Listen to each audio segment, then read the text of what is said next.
Subscribe to my channel.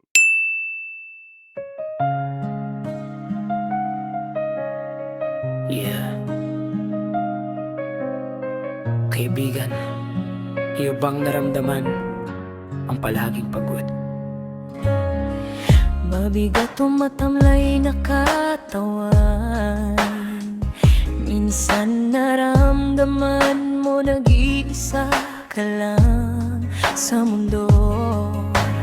Minsan maisip mo wala nang silbi ang buhay mo sa mundo na ito.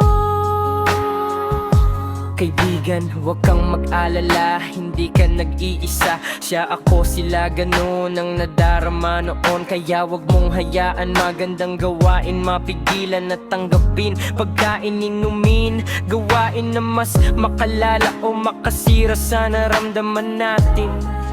Nandito ako, kaibigan mo. Hindi kita hayaan o pababayaan kahit saan at sino ka man. Nandito ako, kaibigan mo. Totoo, handang dumamay kung kailangan mo.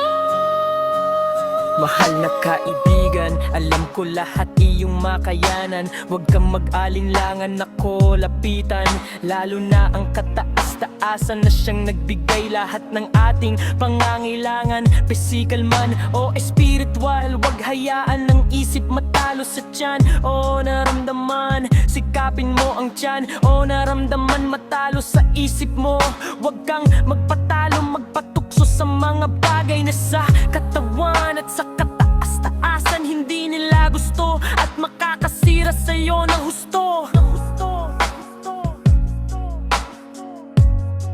Nandito ako, kaibigan mo.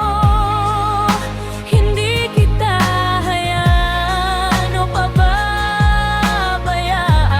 kahit saan at sino ka man. Nandito ako, kaibigan mo.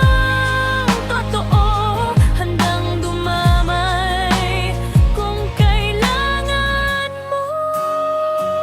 Mahal kong kaibigan, sikapin mong sundan batas ng katawan at sa kataas-taasan para ibalik o bigyan ikaw ng magandang kalusugan. Nasahan mong iyong makamta ng iyong inasam-asam.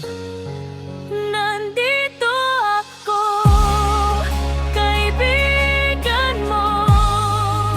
Hindi kita hayaan o pababayaan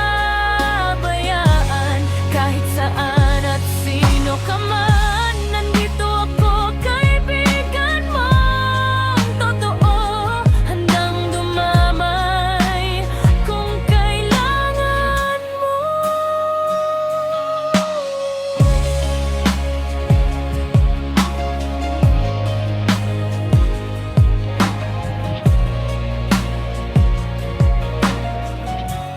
Subscribe to my channel.